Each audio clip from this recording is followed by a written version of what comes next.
work in abroad and undergo the training. Okay, so have you been working abroad? I work abroad and to help my family to support the money. Okay, so tell me about your cooking experience. I know how to cook the Chinese, but I learned how to cook Chinese food.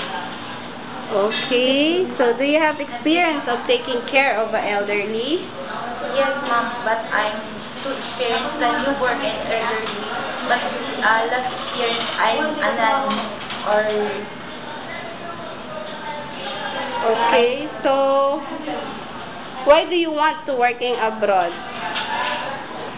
I work abroad because difference of Philippines, the low salary, but in abroad in high salary. Okay, so what is your promise to your future employer?